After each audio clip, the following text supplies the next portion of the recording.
My name is D. Sham, and today I'm with Kerry Birkett from the Barber Box Barber Shop. He's a co-partner of it, and I want him to share his testimony with you. So I went, he's one of my Facebook friends. I decided to drive down because I want to share my friends with you. How's it going today, Kerry? Pretty good, sir. How you doing? Man, I'm blessed. I see you doing your work. Always working on it every day, daily grind. This brother got waves for days. Right. Okay? You must brush that a lot, huh? Pretty much. You have a wonderful shop here, Kerry. I was wondering, why did you get into barber? You know what? I honestly got into it because I just didn't want to get fired. I got tired of getting fired. Corporate America was just, it was brutal, but it was a great learning experience. I appreciate everything that I had in corporate America. And, but with cutting hair, especially here in San Diego, I just saw it as an opportunity to provide income and also have the time that I like for myself to do the things I like to do. Wow, that's wonderful. I mean, everybody should want to take control of their own finances and not be manipulated to doing something you don't want to do. Sometimes in corporate America, you can be requested to do something that goes against your conscience. Yeah. And so when you have your own business, you're able to do what you want to do based upon how you feel. Exactly. It's wonderful. Exactly. How did you get started? Did it take a lot of money to get started, or? I'd say, you know what, it took, let's see, it was $20,000 to get started, but I'll be honest, more than the $20,000, it took a lot of grind. Because the $20,000 got you your licenses, it got you your chairs, it got you rental, first and last on the rent, it got you all that. But that's just a start. I had to put myself on like an actual schedule. Yes. And start to also like reach out to the world and let them know that I was here. And it goes completely against my nature because that's not something I like to do. I don't like it. So God expanded your character. In order for you to go to the next level, you have to first prepare, raise a certain amount of income. Yeah. Then you have to put yourself on a schedule so you're not just having a dream with no purpose. Exactly. I accomplished this in 2 months, I accomplished that. And then you have to reach out and get other people to believe in your vision. Right. And go ahead, man, that's tremendous. That's what I'm talking about. Exactly. That's what I'm talking about. So it's a learning experience every day. It's a challenge every day, because I mean, you always hear the best part about thing is you're your own boss. When you're business, but the worst part about it is you're your own boss. So if you don't roll out the bed, ain't nobody else rolling out the bed.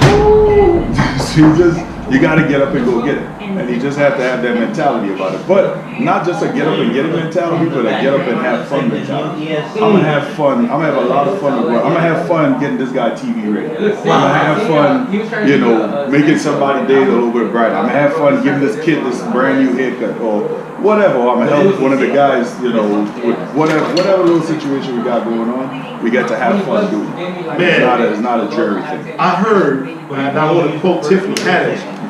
She quoted Richard Pryor as saying, "You're getting up doing stand-up.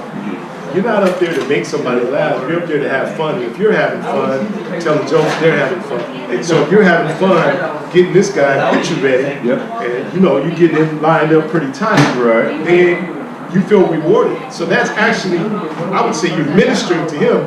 You're doing a service for him, and that helps his self-esteem or his outlook on things." Exactly. And when I first got into the industry too, a lady had sat in my chair. She was like, she talked to me and stuff, and she kind of let me know, kind of the same thing you just mentioned, like it's my ministry, because I'd never think this is not what I went to school for. Actually, when I came to this country, I just, I joined the Marine Corps, did that. After the Marine Corps, I pretty much went to college, graduated in 2005 with a bachelor's in electronic engineering. And then after that, it was just corporate America. So I thought that's what I was going to do. But I went through all that to be here, to be able to just kind of like, have fun with everybody, hang out, meet different people, meet different friends, and just kind of I don't know, be productive, but have fun. That's just the whole goal. Just be productive. Just no matter what, find a way to be productive. Instead of just, You stay on the hustle, you know, staying out of trouble and having fun. The greatest way you can the greatest way I found to stay out of trouble is by working. So, you know, and enjoying, like I said, and always be enjoying what it is. So you did the status quo. You graduated, you served our country as a United States Marine. Yes, sir. Thank you for your service. Then after that, you went to college, got your degree, worked for corporate America, but you didn't feel fulfilled. No. You didn't feel satisfied. No. And that's something that I have to tell people all the time.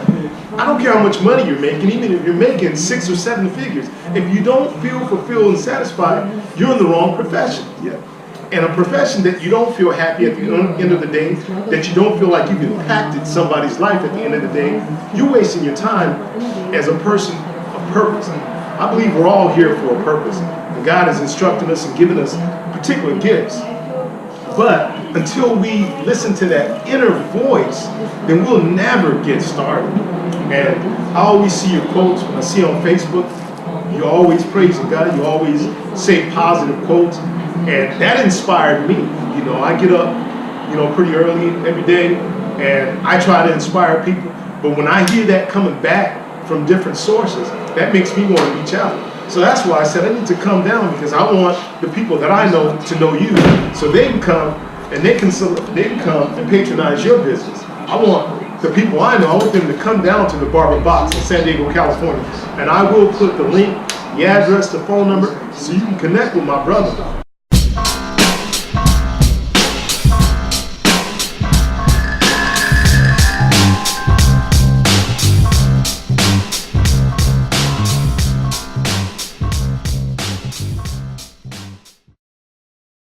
You can see what he does is excellence, and he does it, as he says, for fun. But he's ministering. He's actually providing a service. When this brother leaves his chair, he's going to not only look fly, he's going to feel fly. Yes, sir. And I think that's half of what you do. Yes, sir. And you know what? The thing about it is, I really, really, really care about what people look like. I really care about,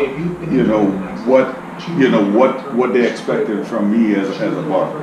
And I just, like this young man said, he's about to get engaged. So wow. he emphasized, like, he got to look good. He has to look good. You can't have that. This ain't no regular cut. This exactly. is hair. Right, he's taking photos. Exactly. He's on his feet. Yes, it's gonna be on Facebook. Away, just like she wants to blow him away when she goes. Exactly. So like with wow. this is what I live for. And then while he's here, he might even have some questions about being married, or about being engaged, or having a partner. And I have some experience in it. Wow. So I can actually talk about it with him a little bit. I am not the greatest at anything, but if my experience can help him in a little, some way, shape, or form, I'm glad to share it. So as a barber, you get a chance to offer your life experiences to somebody who's just starting out in life. Yes, sir. Where he hasn't even crossed the waters you crossed, you can kind of give him a heads up, yes, so he won't be starting from ground zero. Right. I know as growing up, one of the things I used to think, if somebody had to just give me a little bit of information, I already had the ethic, I already had the drive, the determination, but I didn't have anyone around me with that experience, that life experience, to feed that into me. And I know a lot of young men, how old are you, brother? 26. 26. Okay, 26. Woo! Yeah, that was a long time ago. All right, for us. Me too. 26, that's all right. Oh, man, too. That's beautiful. That's beautiful. I'm saying 26. Made me almost want to tell my age. Pull it back. Man, please don't, man. I'm right behind you. But you got all your life ahead of you, man, at 26. And, the blessing would be if you could find people, your senior, 10, 15, 20 years older than you, and just take every bit of knowledge of life experience that they can. You can eat all the meat and spit off the bones, because everything we say is not going to be nutritional for you. But I guarantee you more than what you will try experiencing on your own. That's the beauty of life right there, man. You want the helping the next generation. Like me being 26, in my profession, I work around a lot of 18-year-olds who hadn't actually worked before, so I'm able to easily give them a little insight, like, hey, you might want to avoid doing this, like buying a car when you just started your career, things like that. Racking up a payment and a note instead of buying a beater car that you can own for cash, right, and then pocket some of that money. and then parlay it to a better car later on instead of making a payment for 5 or 6 years. Making somebody else rich. Right. Yeah, pretty much. Oh man. Wow. And then when you can't afford to pay for it, they repossess it. So then the 2 years that you spent paying for it, you lose your job, and now you can't pay for it you miss 3 or 4 or 5 payments, they take your car, you don't get that money back. Right. No, you don't. That's wisdom. So keep on teaching those 18-year-olds. And that's good, and that's what we need. That's the community that we need. They say in the old African proverb, it takes a village to raise a child. And I think that's what it takes for all of us. All of us to network, all of us to share our life experiences. So some of us can avoid the pitfalls that are just out there for somebody who doesn't know. Exactly.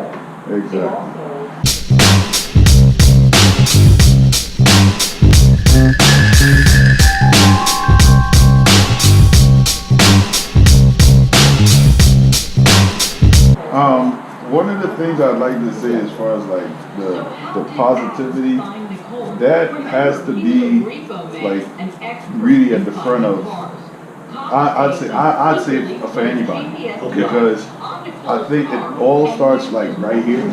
And if you wake up, like if I wake, and I put even myself to the test, if I wake up in a bad mood, the day just goes that way. And if I wake up in a good mood, the day tends to go that way.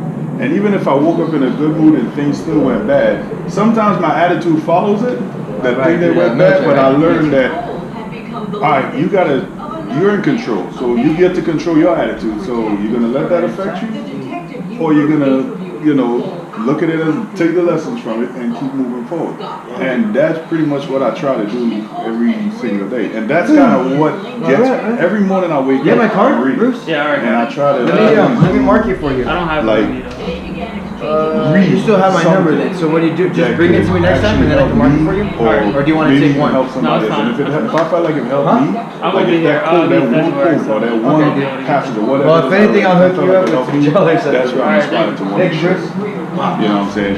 And sometimes, just from reading, I might not be able to share a quote, but it's inspired me to say something, that might be able to benefit somebody else, or just help them out or something. That's phenomenal. So you got to always feed your mind with information. Exactly. Reading books on a regular basis. And I agree with that wholeheartedly, that we have to do that. Another thing you said was about, if you come in with a bad attitude, it's going to affect the way you cut somebody's hair.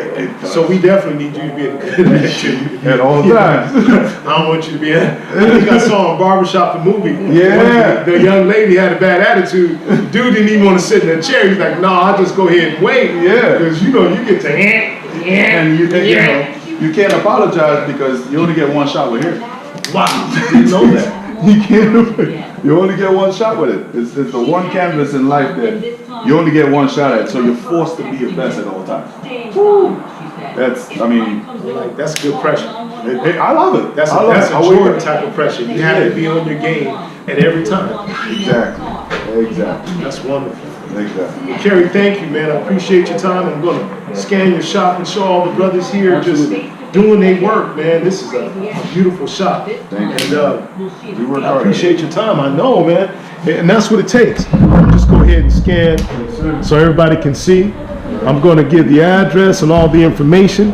There you go. These are the other barbers. They just in the cut right now, checking appointments. We got the brother, he's getting his fly look. He's about to get married. He's about to jump the broom. They don't jump the broom anymore. They don't do that. No, okay. One last Yeah, right. You can jump the broom one last time. It's okay. That's an old African thing. Exactly. So we want to thank you, everybody, for tuning in. Make sure you subscribe. God bless and have a wonderful day.